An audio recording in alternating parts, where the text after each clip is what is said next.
Hello and welcome to a quick tutorial of the new Aerosoft Airbus. I once did a tutorial for the Airbus X Extended, and I thought that it's a long overdue that I do a tutorial for the new Aerosoft Airbus, which spans the whole A320 range now, the A318, the A319, the A320 and the A321, and because of the cockpit commonality you can use this quick tutorial for all of those Airbuses. I want to do a quick tutorial just to show you how to get things running, to get to your first flight, and we're going to do a whole flight. When you first load the Airbus, it's going to be like this. It's in a kind of ready to go state, but I want us all to start from the same point, to start from scratch, and so I'm going to take a look at the second CDU, and I am going to switch the aircraft state to cold and dark. So this gives you the airplane just like mine now. You will have a certain amount of load, a certain amount of fuel, but it gives you the Airbus cold and dark. So the first thing we need to do now for our flight is we need to go and check our routes, and we're going to have to do the fuel planning. These two things we will do on my desktop, and I'm going to show them to you right now. So the first thing we're going to do is we're going to decide about the route that we are going to fly today. So I tried to provide you with a free to use solution, and that's Route Finder. You can see the link up here. It's rfinder.asalink.net/free, and we're going to type in the departure, which is Lima Oscar Whiskey Whiskey Vienna, and the destination will be Echo Kilo Charlie Hotel, that's Copenhagen. And we are going to search for a route between the flight level of 250 and flight level 330, and we're going to use standard instrument departures, standard arrival routes, and all that stuff, and the cycle will be of course the newest. So we're going to click on find routes. Just going to take a moment to find, and there you have it. Now don't get confused by all this stuff. You have different ways to show you the route, and the most important part here is, for our tutorial right now, is this part down here. It tells you where to start and where to end, and it tells you the first waypoint is Lanux. Then we'll use the airway Uniform Lima 858 to the waypoint HDO, and then so on with other airways and other waypoints, and that's what we need. Okay, so next thing will be the fuel planning. So this neat little tool comes with your Aerosoft Airbus, and it's the fuel planner, which is a very cool and convenient tool. There's also a simple mode. I'm staying in the advanced mode right now, and you can select the aircraft here with the drop-down menu. We're going to select the A319 with 124 pax maximum, and you can change the passenger load here. I'm going to go for 100 passengers, and I'm going to go for a cargo of 4 tons. And what you're going to do now is you can change the center of gravity, and I'm always using a little bit more to the front of the aircraft. It's what I prefer.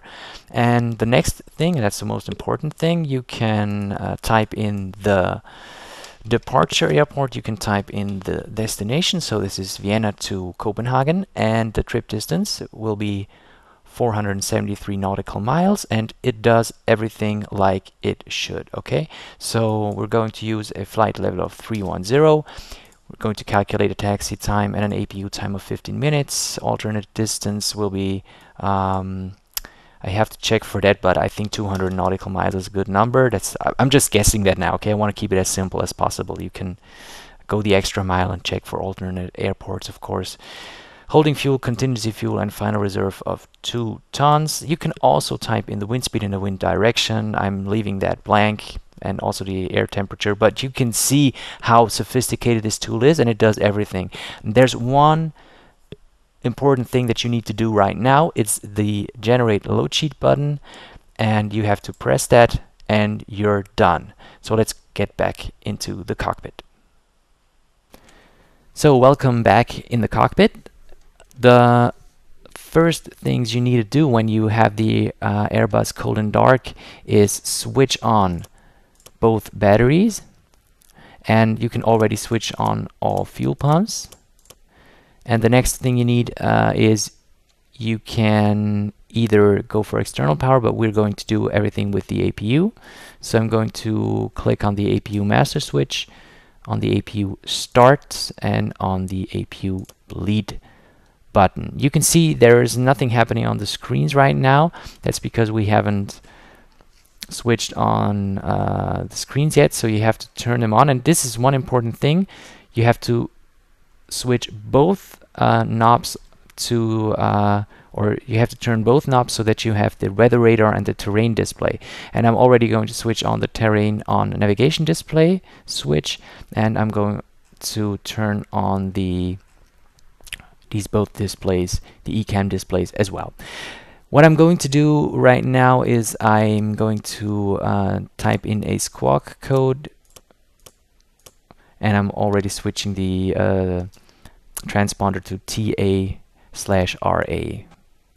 Okay, so the APU is starting right now, and I am using a static weather theme now, and I know that the QNH right now is 1018. I looked that up. So we're going to type that in. The next thing is we're going to switch auto brake to maximum and do a left click here. So speed is managed and heading is managed. And as we're using no air traffic control, I can already type in or dial in the final cruising altitude and switch that to manage to with a left click. Okay, so there's another important thing. You have to go to the ADIRS system, that's the navigation system, and switch those 3 switches to navigation mode with a right click. And if we want to finish our kind of overhead panel scan, we're going to switch on the beacon light, the nav light, and the seat belt and no smoking signs, and the emergency lights. So we're pretty much done here. And what I always do next is I'm getting rid of all the ground services, and the door is still open. So this is the cold and dark state as you are used to, and you can see the chocks are still in place. So I'm going to get rid of those as well. You can do that with the second MCDU. You can... Oh, actually, I forgot something. I'm sorry. As you remember, in the fuel planner, we generated a load sheet, and so I have to go to the load, to the load and fuel page, and I always do the initialize load sheet first. So it gives you the numbers that you've dialed in. So this is the load sheet that you've initialized, and I always do a instant load because I don't want to wait for the real-time thing to finish. It takes a long time, and for all those guys out there who want to do it ultra realistic, that's a nice and neat feature. So aircraft doors, we're going to close the front left door, and we are getting rid of the ground services. First we're going to switch on the parking brake. You can also, of course, do that. I'm sorry, you can also do that here, of course.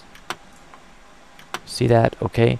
And we are going to get rid of the external power GPU, the wheel chocks, and the traffic cones. Okay. So, the next thing we need to do is we have to go to the MCDU, to the first one, and initialize the navigation system. So the first thing you do is initialize and align IRS. This takes some minutes, so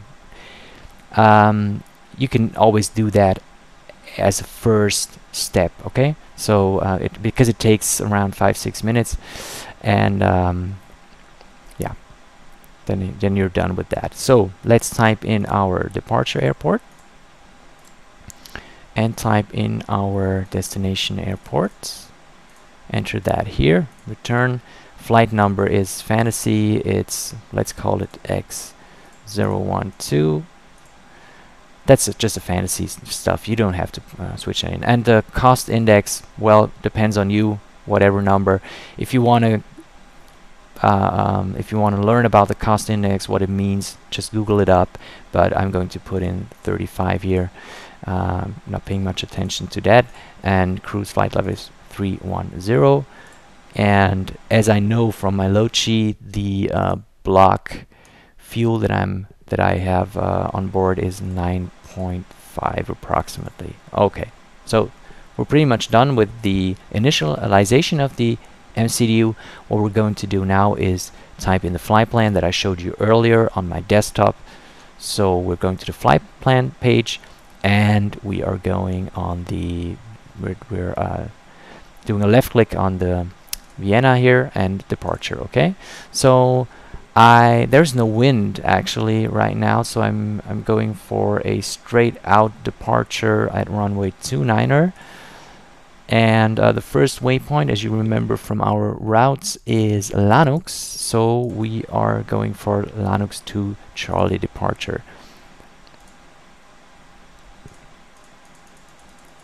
And then I'm going back to the flight plan page. I'm pressing this button so that I can get down, and I'm clicking on Lanux and then on airways. So I know that the first airway we are going to use is Uniform Lima 85. What the 858. Okay, type it in here, and we are using this airway up to the waypoint Hotel Delta Oscar. And we are going via the airway Uniform Mike 725 up to the waypoint Golf Echo Romeo Golf Alpha, and the last is going to be this one up to the waypoint Charlie Delta Alpha.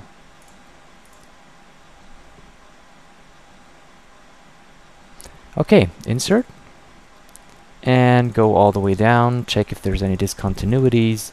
You can already see the first things initialized here, and go to our destination airport here, which is Echo Kilo Charlie Hotel, and arrival. And I'm not going to pay much attention to winds now, because you can dig into that stuff later if you want. I'm just going to use a convenient runway now. I'm going to use ILS 22 right, and I'm going to use, since our last waypoint is Charlie Delta Alpha, there's nothing here. Oh, wait a minute. Yeah, I'm just using. I'm going to check that later. Okay, you can see that's also something I want to show you, because you have to look up those airways or those standard arrival routes in the internet. You can type in charts for Copenhagen for Echo Kilo Charlie Hotel, and there you can see which arrivals are appropriate for you. So what I did now is I switched to plan, switched to a magnification of 20 nautical miles, and I'm going through the flight plan now, and I'm going to check if there are any discontinuities, if there are any weird circles or inconsistent waypoints. You can see this is the top of descent now, and you can see it ends at Charlie Delta Alpha. So I'm going to, and well, this is okay.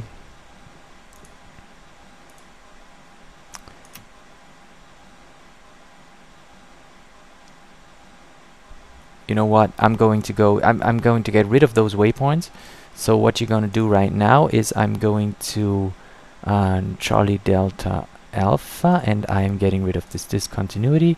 I'm getting rid of ALM, I'm getting rid of Venom, and I'm getting rid of this discontinuity. Sorry, this one. And you can see now the now you can do the straight in approach here, and it looks a lot better. I know that this is not realistic, because maybe the air traffic controller will give you vectors, but for our short flight now it's sufficient, and it's okay for this. So we're going to switch back to arc. We're going to switch back to 10 nautical miles, the most or the maximum of magnification possible, and we're going on the MCDU here to performance page. And this is another important thing. If remember the load sheet, okay? There it told us that we have a center of gravity, and we have to use a trim of 0.0, okay? So this is okay. So, but sometimes you have to use an up trim of 0.2. So how would you type that in? You would type in, this is the flap setting, okay? Flaps 1 or flaps 2. So we're going to use flap 1 slash up 0. Let's say 2, okay? Switch that in here, it gives you everything.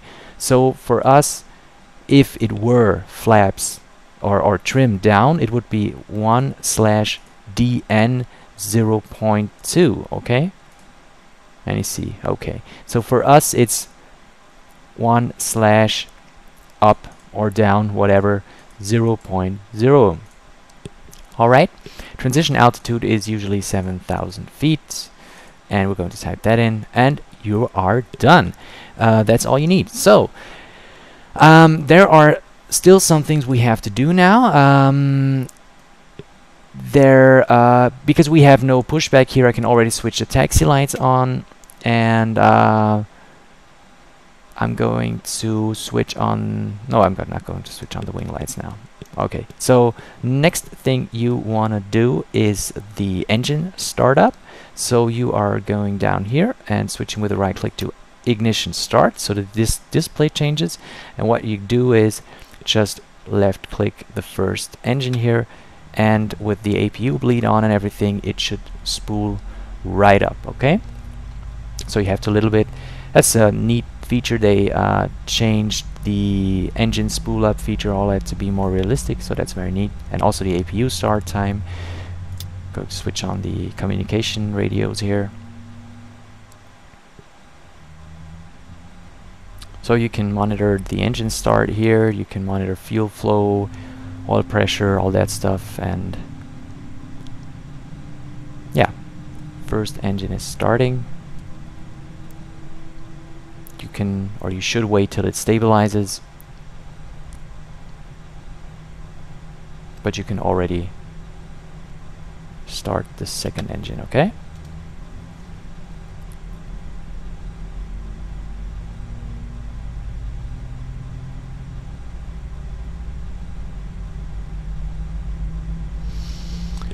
Good.